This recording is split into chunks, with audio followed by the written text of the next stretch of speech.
दोस्तों, अकबर और बीरबल की कहानियाँ बहुत ही मज़ेदार होती हैं और उन कहानियों से हमें कुछ सीख मिलती है। तो आज हम अकबर और बीरबल की एक कहानी जानेंगे। उस कहानी का नाम है बीरबल की खिचड़ी। जी हाँ दोस्तों, बीरबल की खिचड़ी। दोस्तों, एक बार की बात है, सर्दियों का मौसम था और बहुत ज़ोरों से ठंड पड़ रही थी।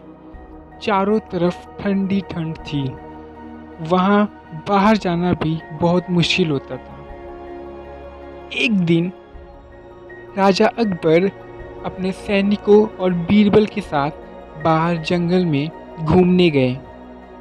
बाहर जाके राजा अकबर को पता चला कि बाहर बहुत ज़्यादा ही ठंड है और वे बीरबल से कहने लगे, बीरबल, आज ठंड बहुत ज़्यादा ही है। तभी अकबर को बहुत ज़ोरों से प्यास लगती है। वो नदी के पास जाते हैं पानी पीने के लिए और जैसे ही वो नदी में अपना हाथ डालते हैं, नदी का पानी बर्फ़ की तरह ठंडा था। राजा अकबर पानी नहीं पीते और बीरबल से बोलते हैं, ये पानी तो बर्फ़ की तरह ठंडा है, इसे कोई कैसे पी सकता है। राजा की बात सुन के बीरबल ने राजा अकबर से कहा, महाराज, ये तो कुछ भी नहीं।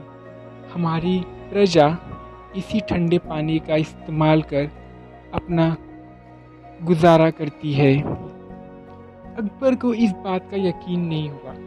अकबर बोले, इतने ठंड में, इतने ठंडे पानी में कोई कैसे अपना काम कर सकता है।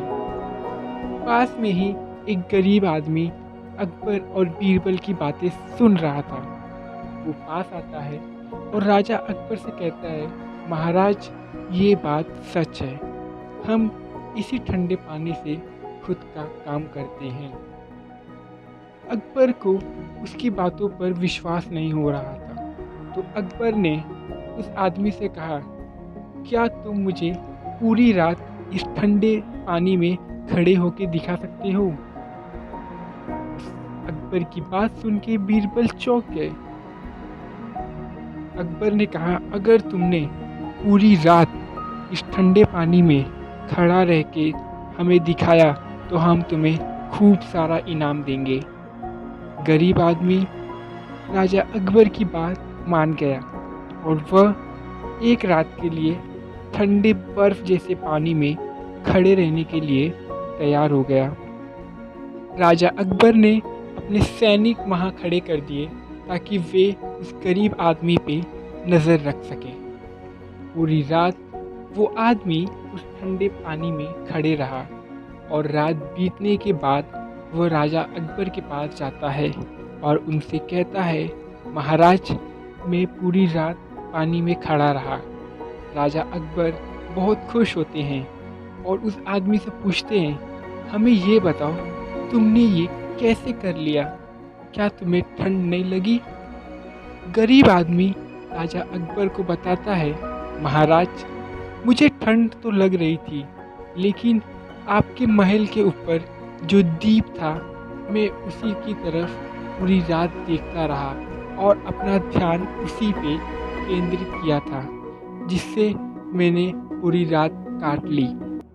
गरीब आदमी की बात सुन के राजा अकबर को बहुत गुस्सा आया और उन्होंने उस आदमी से कहा कि तुम पूरी रात मेरे महल के दीप से रोशनी लेते रहे, गर्मी लेते रहे, इसका मतलब तुमने झूठ कहा, इसलिए तुम्हें कोई इनाम नहीं मिलेगा, बदले में तुम्हें सज़ा मिलेगी।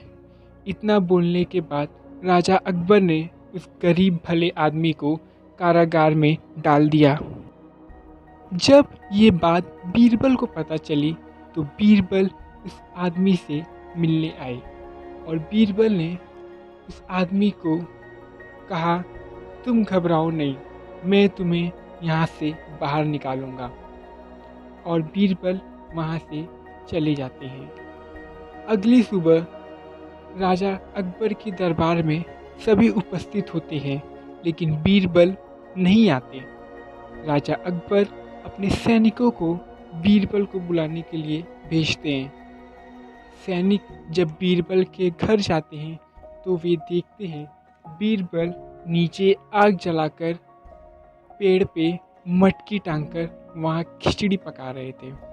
और वे सैनिकों को बोलते हैं, महाराज से कह दो जब मेरी खिचड़ी बन जाएगी तो मैं आ जाऊँगा। राजा अकबर बीरबल का इंतज़ार करते रहे और देखते देखते 2 घंटे हो गए, लेकिन बीरबल नहीं आए। राजा अकबर खुद बीरबल से मिलने गए और जब उन्होंने देखा कि मटकी इतनी ऊपर है और आग इतनी नीचे है तो खिचड़ी कैसे पक सकती है।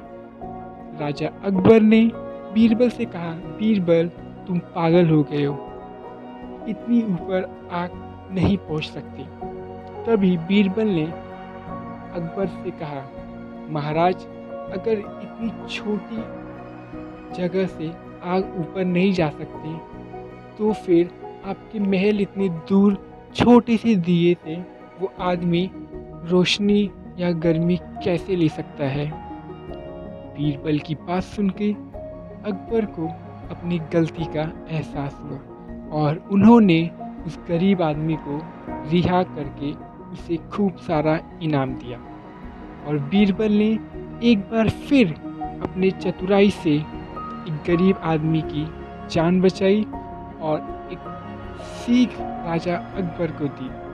तो दोस्तों, ये थी कहानी बीरबल के खिचड़ी की।